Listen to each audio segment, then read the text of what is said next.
Hello. Good morning. It's time for us to go ahead and get started. So if you weren't in here in class last week, we started going through the book of Habakkuk. All right, it's a 3-chapter book, not super long. So I figured between last week and this week we could get it knocked out. Does anybody who's great, perfect student and took all the great notes and listened to every boring thing I said last week want to kind of real quick summarize? What? Not everybody? Not everybody at once now. Y'all calm down, okay? I know. I was expecting that. It's okay. So, real quick, the book of Habakkuk.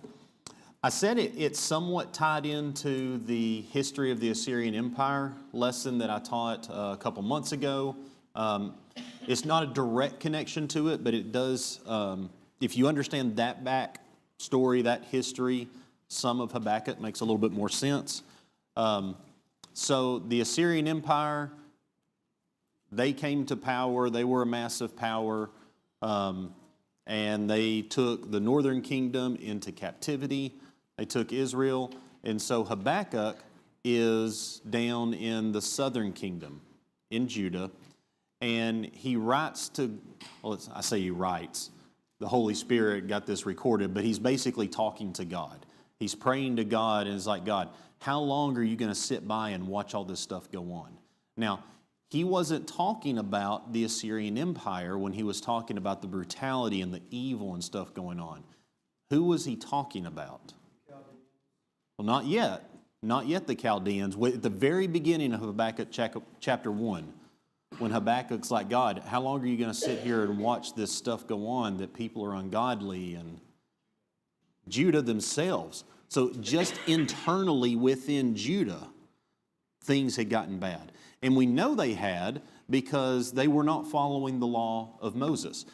Now, how do we know they were not following the law of Moses? Yeah, because they found the law. One of the kings found the law and is like, oh, well, looky there. We're supposed to be doing this stuff. And he has it read in the presence of everybody. So that tells you they had not been following the law of Moses. So that's what Habakkuk was talking about at the very beginning of chapter 1 when he's telling God, hey, you got to do something. I mean, it's getting bad out here. And what was God's response? Monty, who did he say that was going to send?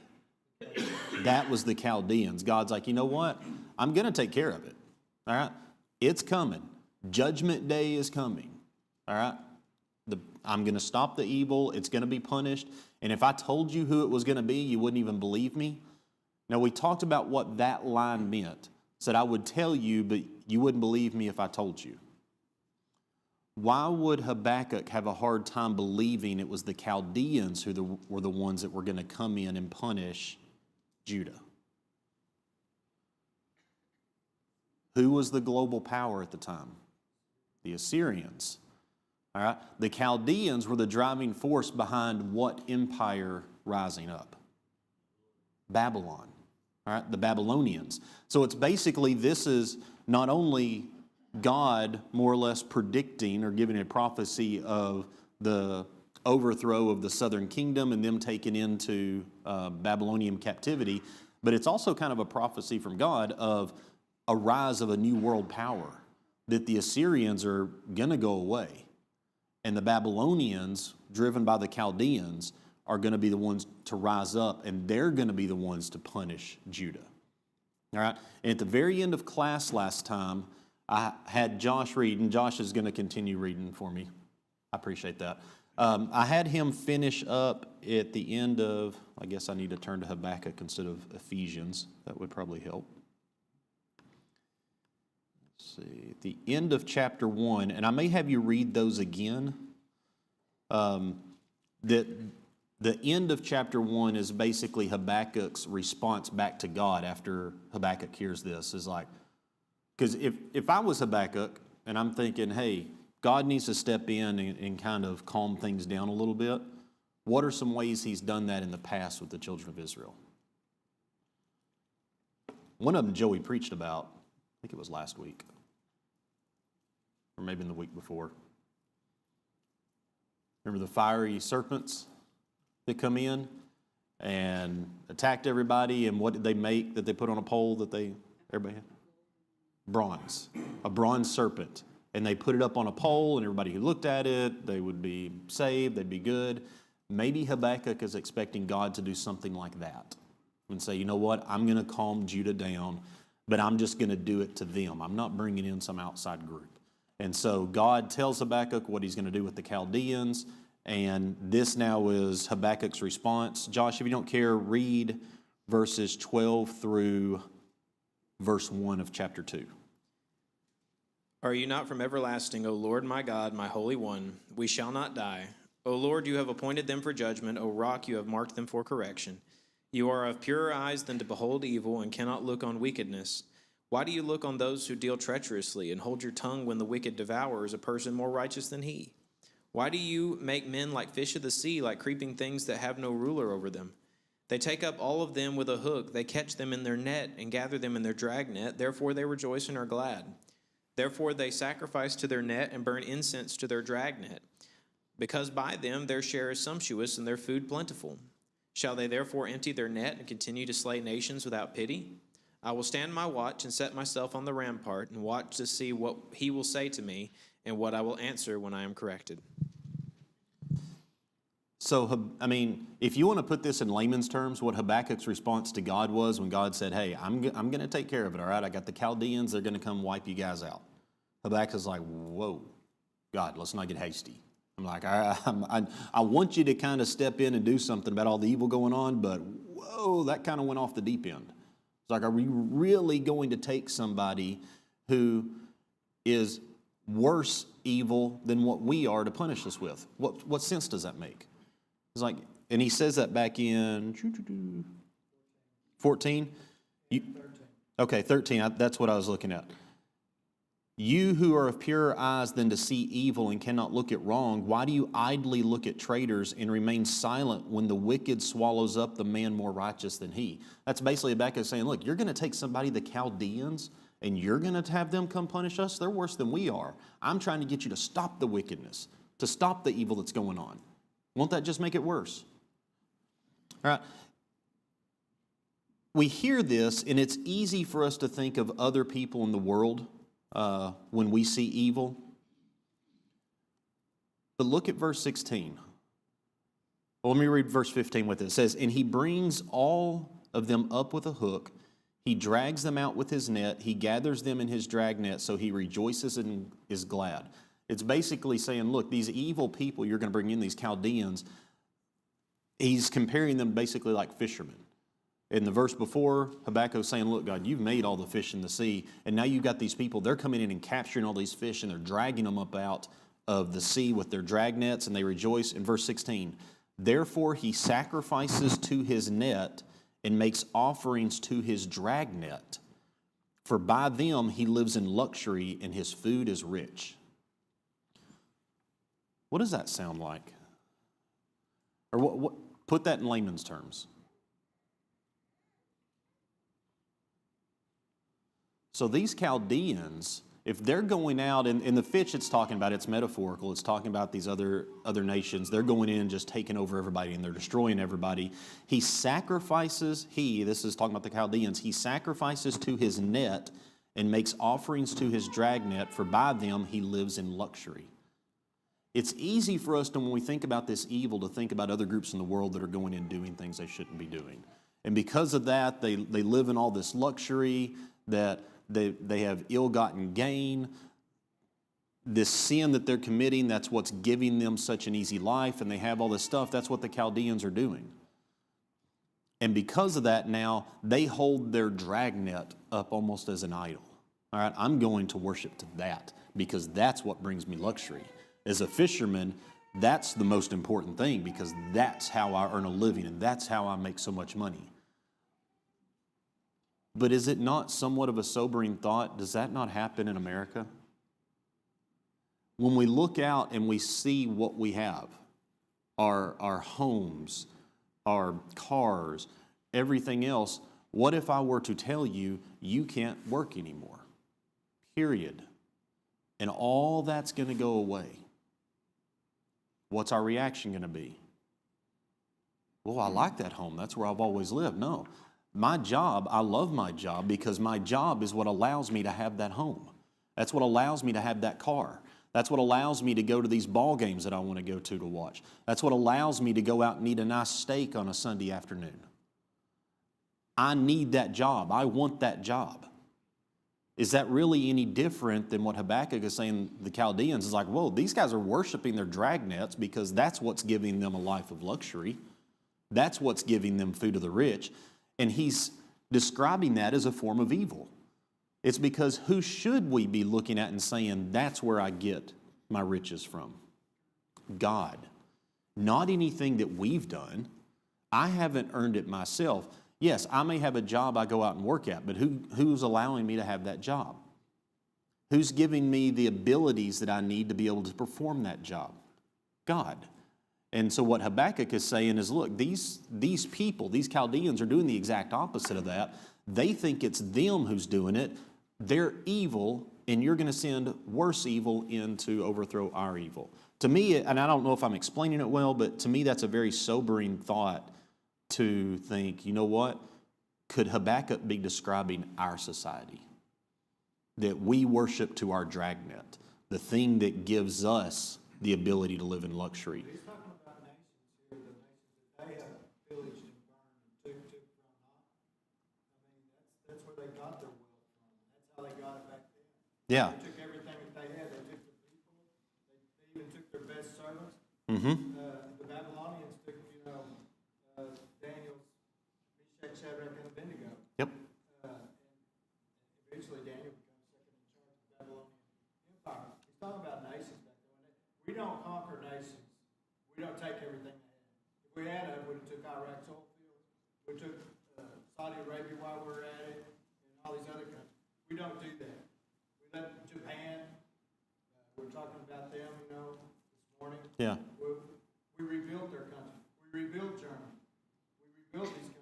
We're not progressive people who take.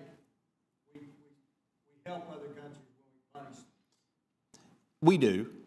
And fortunately, fortunately we live in a time right now to where America we are gracious to other countries, and I can say, at least that's my view on it.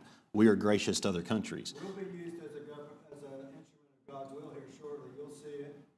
Everybody should see it. We'll probably go to Sudan. And we might. But to more of a personal level, to take this application back to us as individual Christians, are we acting like these countries who go in and take and, look, I'm gathering all these riches by myself. I'm able to do it. God we trust on. Yep. So, now at the very first verse of chapter 2, Habakkuk says this. He says, I will take my stand at my watchpost and station myself on the tower and look out to see what he will say to me and what I will answer concerning my complaint. Now, I'm reading from the ESV here. Josh, what did yours say at the end of verse 1, that last line? You talk about the very, very last word? Yeah, well, the last, just read verse 1 of chapter 2 again. I will stand my watch and set myself on the rampart and watch to see what he will say to me and what I will answer when I am corrected. What I will answer when I am corrected. So Habakkuk knows his response to God here is like, whoa, God, slow down a little bit, all right? Are you really going to bring the Babylonians in, the Chaldeans in to do this? And Habakkuk now in verse 1 is like, okay, I'm going to now sit back and listen to how God's going to answer that and what I'm going to say when he corrects me. Because Habakkuk knows that's the wrong mindset, but he can't help himself, all right? Now, let's get into chapter 2. Chapter 2 and 3, we got 30 minutes to hit both of these, and I think we can do that. God now is beginning his answer to Habakkuk. That's what chapter 2 is. Josh, if you don't care, read verses 2 through 5. Then the Lord answered me and said, write the vision and make it plain on tablets, that he may run who reads it, for the vision is yet for an appointed time. But at the end it will speak, and it will not lie. Though it tarries, wait for it, because it will surely come. I will not tarry. Behold the proud. His soul is not upright in him, but the just shall live by faith, or by his faith. Indeed, because he transgresses by wine, he is a proud man, And he does not stay at home because he enlarges his desire as hell, and he is like death and cannot be satisfied. He gathers to himself all nations and heaps up for himself all peoples. All right. So basically what God is saying here in a nutshell is, hold on a second. I never told you the Chaldeans were going to get away with this. All right? Yeah, the Chaldeans, they're going to be the instrument that I'm going to use to bring in and punish the evil that's going on in Judah right now. But don't sit back and think that they're just going to live scot-free because of what they're getting ready to do. All right? They're going to get their time. They're going to have the judgment come on them. And so now, for the rest of this chapter, God lays out 5 woes, W-O-E-S, all right, upon those who do evil before him. So we're going to talk about the woes that God goes through and try to look for some applications for us today as individuals. Now, let me ask this, and I actually had to go look this up because I've heard, I mean, you hear in the Bible, woe is this, woe is that. What does that mean? Because we're going to see that several times in here. What does it mean when the scriptures say woe is something? There will be punishment, yes. You have to watch out for it. Sorrow upon. Both of those together really kind of... So I looked up in the original language, and it says it's expressing usually dissatisfaction and pain. Almost like ah or alas or something like that, where if you say... let's see, it gave some examples in here. It's typically used in lamentations and in mourning where you say, oh, my brother, whoa, my brother. Like it's a sorrowful kind of feeling to it. Let's see here. They're like, oh, you sinful nation. Oh, I will ease me of my adversities, especially preparatory to a declaration of judgment. So basically, and it's like, hey, you watch out. Punishment's coming. It's a way of exclaiming, is like, guys, this is not what I want, all right?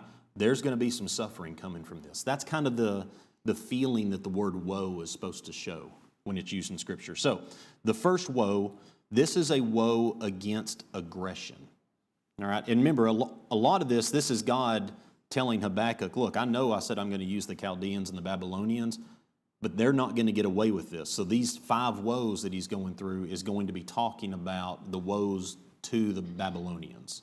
All right, so read verses 6 through 8 of chapter 2, please. Will not all these take up a proverb against him and a taunting riddle against him and say, woe to him who increases what is not his, how long? And to him who loads himself with many pledges. Will not your creditors rise up suddenly? Will they not awaken who oppress you? And you will become their booty?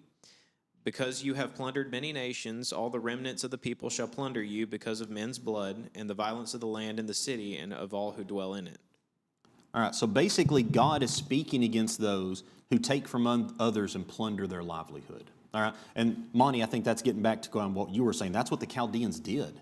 For them to grow and for them to become as wealthy as they did, they just basically overthrew and took from everybody. All right? It's not necessarily what they earned, but they just went and took other people's stuff. Well, you read in Daniel where they took the things from the ark, not the ark, but the temple, and they had a drunken Yep. thing. They took the cups and drank from them.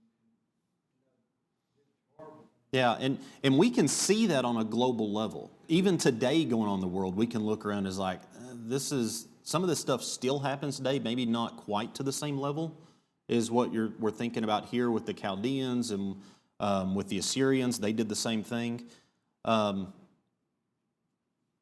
But to try to find application for this to us as Christians today, maybe not on such a grand scale where we're going in and taking other people's stuff, and I'm literally just going and robbing them. But do I ever look to try to find a way to gain something at the expense of someone else? I mean, that's basically what these world powers were doing. They were just doing it on a grand scale. Diotrephes would be a great analogy for it. Explain that in real quick.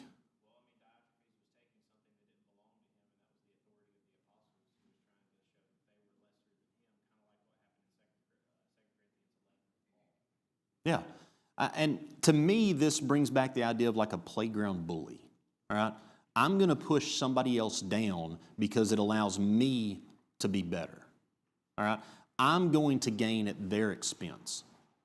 Does that make sense, Larry? That's strict violation of qualifications of an eldership to not have ill-gotten gain. Yep. And a lot of qualifications of an elder is really just a good Christian. They just happen to all come together conclusively to allow you to have the qualifications Yeah. of an elder. So ill-gotten gain. So what Larry said, if you can't hear him, is that's one of the qualifications of an elder is you don't go after ill-gotten gain. You don't have that. All right? You have to avoid that. So it's a requirement today for us. God's talking about it on a grand global scale here, but it doesn't mean it doesn't apply to us for that very reason. And this is something we're talking about in the teenage boys class right now on Wednesday nights is what does it mean to grow up to be a man? To grow up to be what God expects you to be. And really what it boils down to is almost the qualifications of an elder without two of them. You don't have to be a Christian man is you don't have to be married and you don't have to have kids. But all the other stuff, isn't that things that all Christians should be aspiring to? All right? God doesn't want us going after ill-gotten gain. And that's why Larry brought that up. And that's really what this is getting at. And God's saying, woe to those who do that. If you're going after ill-gotten gain, if you're pressing other people down so that you can be better, it's not going to end well. All right, let's go on to the second woe, and this is a woe against exploitation and extortion. Josh, read 9 through 11, please. Woe to him who covets evil gain for his house, that he may set his nest on high, that he may be delivered from the power of disaster. You give shameful counsel to your house, cutting off many peoples, and sin against your soul. For the stone will cry out from the wall, and the beam from the timbers will answer it. All right, so basically, woe to the person who you build your house on evil gain. So not just I'm going to take it at the expense of someone else, but I'm going to take something that's evil, and that's what I'm going to build the foundation of my life on, is something evil. And again, this, maybe it makes us feel untouchable, that eventually, though, somebody who builds the foundation of their life, when it talks about building their house on that, what's the chances they're going to go through their whole life and it's not going to come back to bite them? I mean, I'm thinking politicians and stuff who maybe there's corruption going on or whatever, that's the foundation. Once that's found out and once it's exposed and something breaks in that foundation, what ultimately happens? It all crumbles. The whole thing comes down. And so God is saying, look, woe to him who builds his house on evil. All right, and remember, he's responding back to Habakkuk, talking about the Chaldeans and basically reassuring Habakkuk, look, just because they're going to come in and do this doesn't mean they're going to get away with it, because they're people who do this. And so their punishment's going to come. And again, it's easy for us to think about someone else when we talk about building our livelihood on evil. And don't answer out loud, but I mean, who are you thinking of in your head right now? When I talk about somebody building their life on a foundation of evil, I mean, we probably all thought of someone. Hopefully you're not thinking of someone else in this room. If you are, we probably need to know about that, because that would probably be important to know. Maybe it's someone in the news. Maybe it's a celebrity. Again, maybe a politician. Maybe it's a world leader, someone else. But do I ever look to try to cut corners in things that I'm doing so that I can benefit from it? All right? Maybe not at the expense of someone else. That's what that first woe was about. But I'm doing things that maybe I know isn't exactly right. And if Jesus was standing next to me when I was making this decision, or when I'm going to sign this document, or whatever it is I'm doing, that maybe I might think twice about it before I did it. That's the kind of stuff it's talking about right here. Is am I looking to try to make a quick buck in a cheating kind of way? Do I cheat a customer when I'm at work? I'm filling out my taxes. Do I ever just kind of want to skirt on those taxes just a little bit? You know, there's no way the government's ever going to prove that I really got that money. So if I don't tell them about it, I mean, who's ever going to know?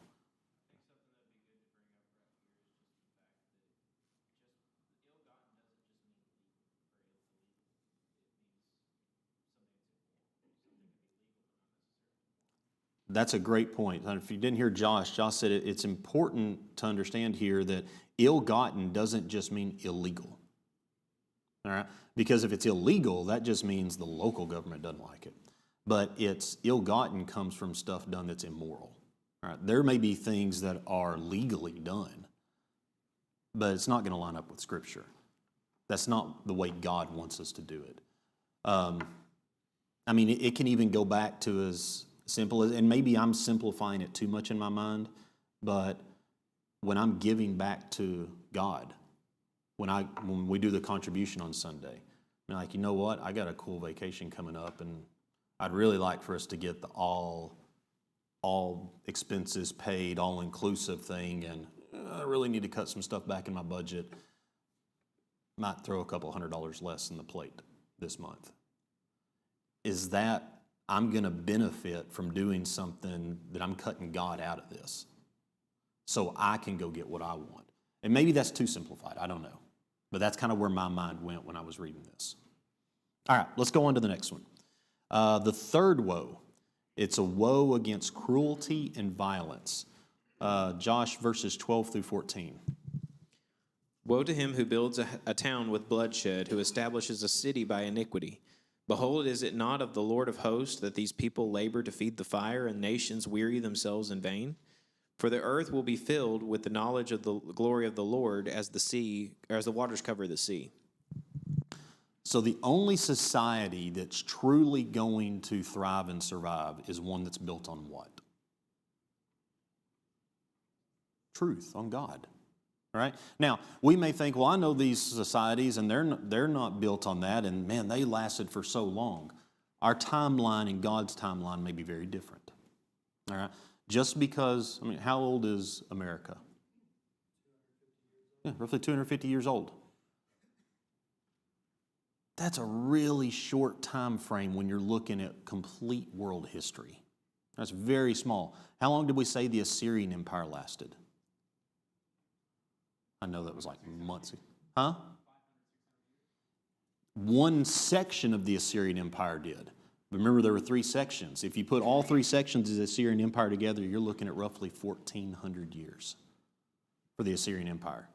We're 250. All right? I mean, we're a drop in the bucket compared to what some empires have done. And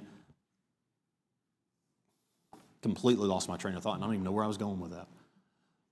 But just because America may be looking right now that it's built on God, it's built on truth, that money, as you said a minute ago, it says in God we trust on our money. There's not many societies, I would think, in human history that have done that or that would still do that today. But how quickly could that be lost if we don't make sure it stays that way? I mean, would I look at America today, what it is right now, compared to what it was 250 years ago, and say it's still built as much on the foundation of God now as it was then? I mean, if you look at the statistics of how many people in America still believe in God, and not even of that believe in the God of the Bible, those numbers are going down. Yeah, I mean, we still haven't taken him out of it, but just because he's in those documents are we living by that? Does somebody look at the way we physically live our lives as Americans and say, we're still upholding that? Yeah, there is. There's a remnant that's trying. Yeah, so when he's talking about we have to stand on truth,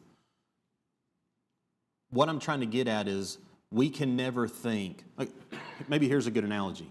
Just like the Israelites, they wanted to point back and it's like, hey, we're fine. We have Abraham as our father. What was the response back to them on that? Like, slow down a little bit. God can raise up children of Abraham from the stones.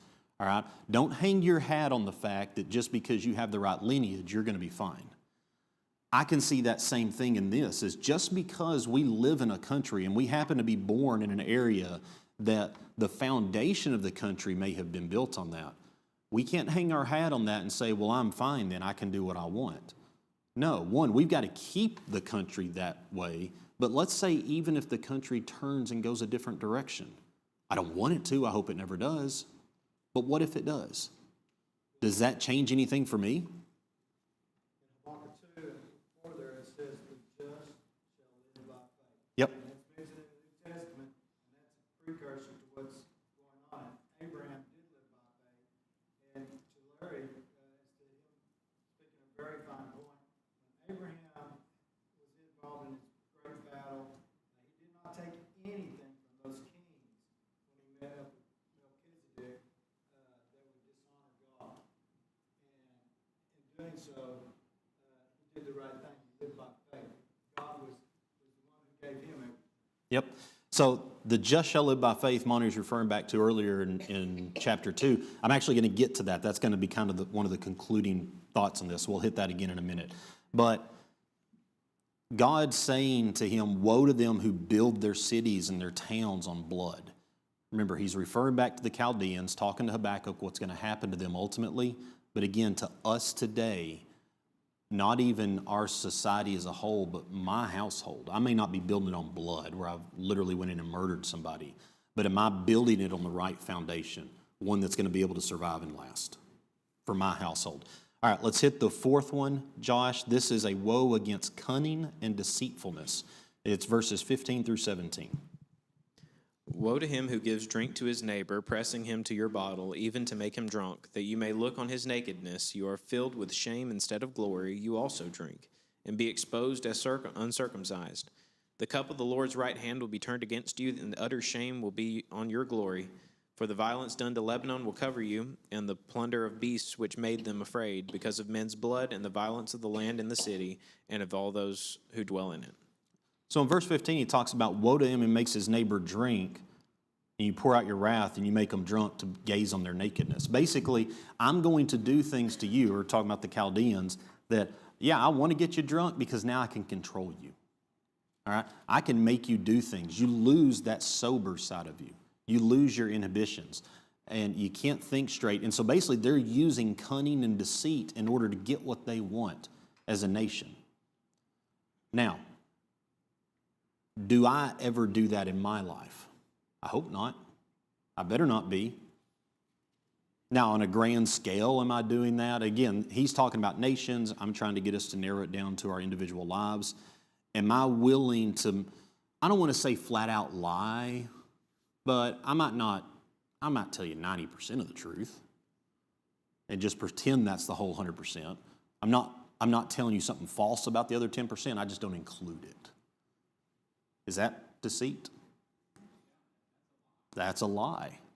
If I say something, even if the words coming out of my mouth are 100% truthful, but I say them in a way that I knowingly am leaving the wrong impression with you, that's a lie. All right? I am purposely deceiving somebody. All right? So God is saying, woe to those who use cunning and deceit to get what they want. That's a very common. Is anybody in here a car salesman? Plug your ears when I say this. All right.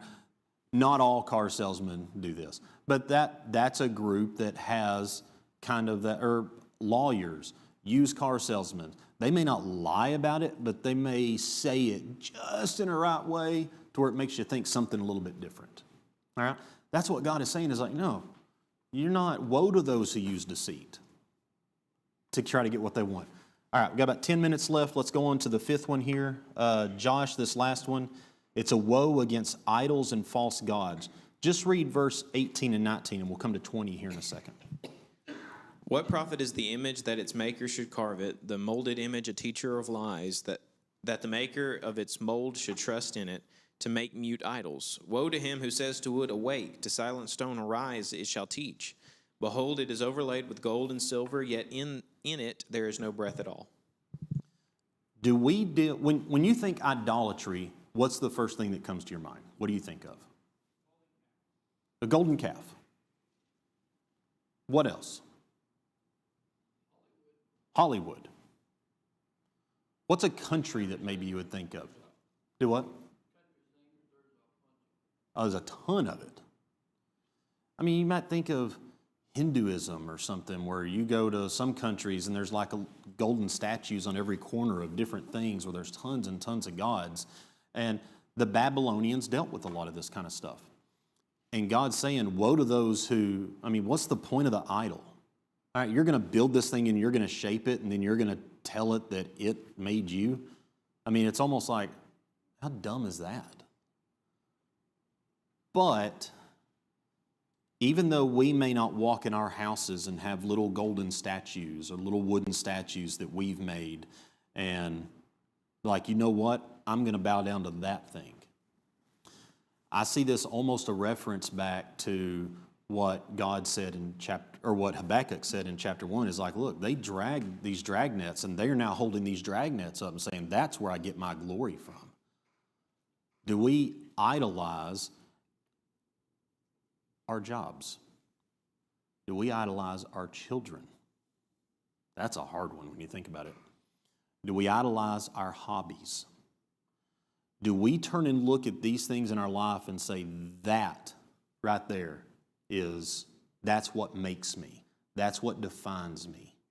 That if I don't have that, I'm going to give everything I've got into that. Have we not turned that into an idol? Absolutely. I mean, celebrities, all kinds of stuff. There's idolatry everywhere in this country. And if I look at something and say, you know what, you're what makes me great, rather than saying that to God, whatever I said that to is an idol. That's idolatry.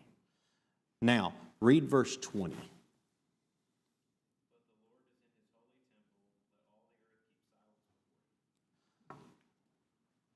Where have we heard that before? The Lord is in his holy temple, let all the earth keep silence before him. It's a song we sing, right? When we sing that song in worship, it's almost like it's a call to worship. Like, look, God is in his holy temple. Everybody be quiet. Everybody turn your phones on silent. Kids kind of shh a little bit. It's time to worship. That is not what this means. All right. Now, there can be a piece to that, yes. That it's a call to worship. We all need to kind of get our minds ready to worship God. But what he's saying right here is so much deeper. That God's saying, look, I'm in my temple.